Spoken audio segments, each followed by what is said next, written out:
And therefore, it's hardly surprising that it's this information that I'm going to be talking about now that has been most suppressed and most fiercely suppressed of all. Because if we realize who we really are and the nature of our true power to control our own destiny and control the direction of our lives, then the ability of a few to control the many becomes impossible. This is why we've had such emphasis over these thousands of years on creating religions and other prisons of the mind which have divorced us and kept us apart from the knowledge that would set us free. And we really come to another opposame, religion and science. As I document in my books, the same secret societies that created religion, all of them, were the same that created what we call science, this idea, excuse me if I insult your intelligence, that this world is all there is and we come from oblivion, and after a period in awakened consciousness of a few seconds or 100 years, we go back to oblivion. Get letters after your name for coming up for that, you know, it's amazing. And a big salary. Now, these two things appear to be opposites. One saying God and all this stuff, and you must do what God says. And this one saying there is no God, and it's kind of, you're just a cosmic accident, darling. They have many things in common. They have one key thing in common. They're both saying that control of our lives is not here, it's out here somewhere. What science is saying is always just a random accident, mate. Just your luck. And over here in religion, it's saying, well, yeah, your destiny is controlled by whether you serve and do what God says. Oh, by the way, me and my long frock and nice collar, I know what God wants, so do what I tell you and you'll be fine, darling. And so religion was used for so long, and still is used massively, to control people and shut their minds off from the reality of who they are and the nature of their true power, life itself indeed. And when, particularly during the last couple of centuries, people began in increasing numbers not to buy that little scam, along came this world is all there is science to pick them up.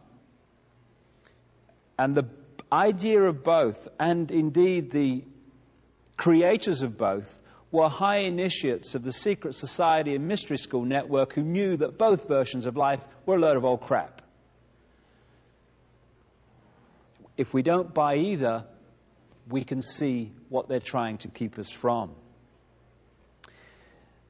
We are given the choice of being controlled by God or being basically a cosmic accident, okay?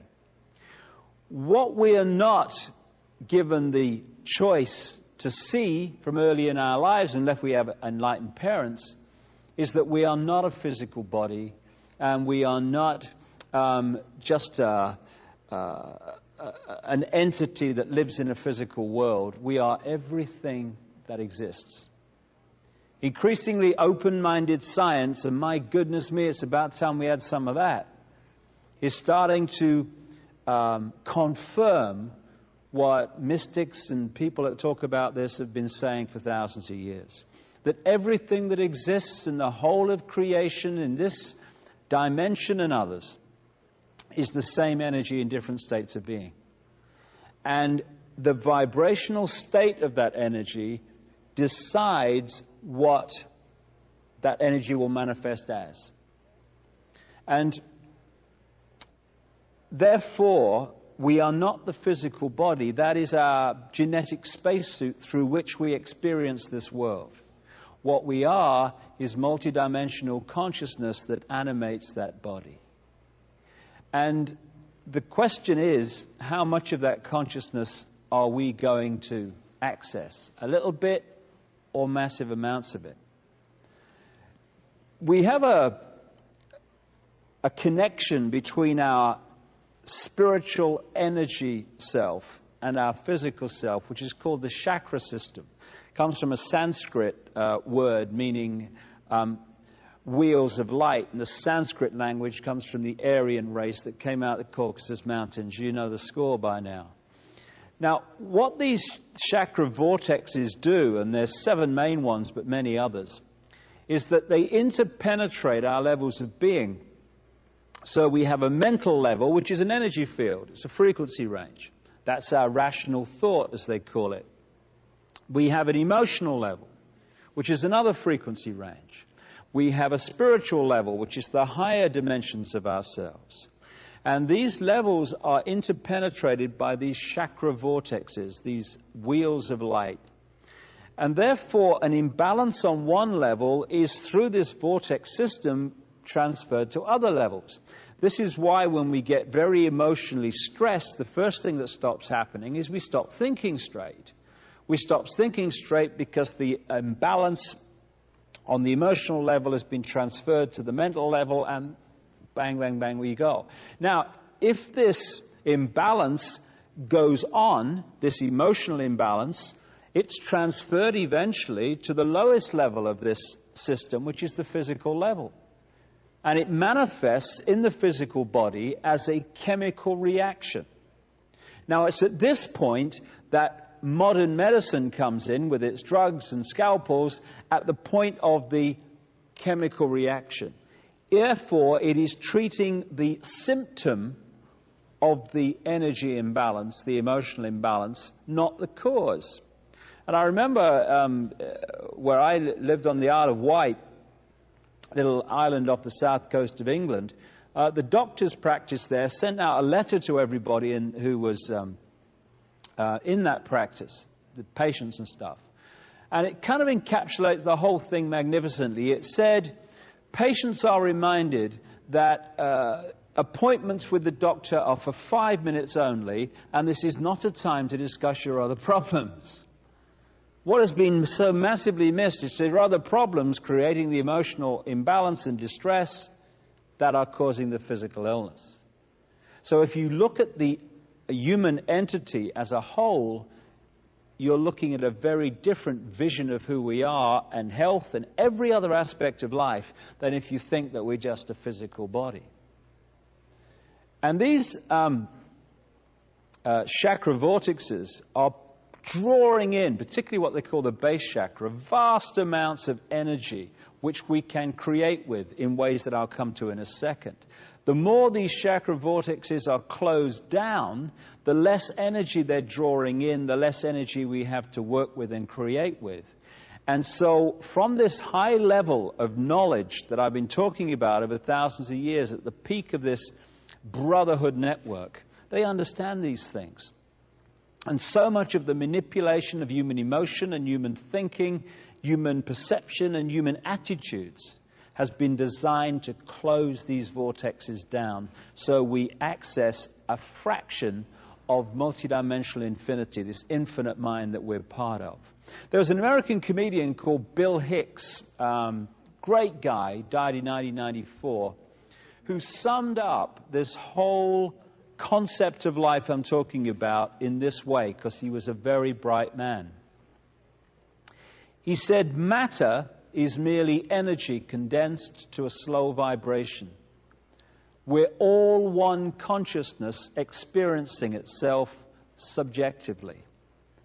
There's no such thing as death. Life is just a dream, and we are the imagination of ourselves. And that's the key. What we imagine ourselves to be is what we physically create. So if we can be manipulated to imagine ourselves as ordinary, then we'll create ordinary lives. When the penny drops that we are all extraordinary, we live extraordinary lives, and this manipulation is over. We're like droplets of water in an ocean of consciousness. We're individual to an extent, just like droplets of water are individual. You can hold one in your hand. But those droplets together make up the ocean. Without the droplets, there is no ocean. It's the same with this infinite energy mind we call creation, God, whatever you want to call it Ethel, I'm not bothered. We are not part of that infinity. We are that infinity. If we open ourselves up to reconnect with it. And this is where we come back to the eggshell. Because most people are manipulated through fear and sense of limitation to shut off from that infinity and all its infinite wisdom, love, understanding that is available to be tapped any time. Because it's us. Wherever you stand in infinity, you are at the center of infinity. So everything that exists is everything that exists. I am everything that exists. So are you. The more you realize that, the more you open up to the full infinity of who you are. Your life transformed. Your vision of yourself is transformed.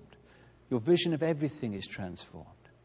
The more you see yourself as just an individual, ordinary little man and woman in the street. I got no power, mate. What can I do? Once you do that, you are shutting yourself off from the infinity of who you are, and you become a fraction of what you are.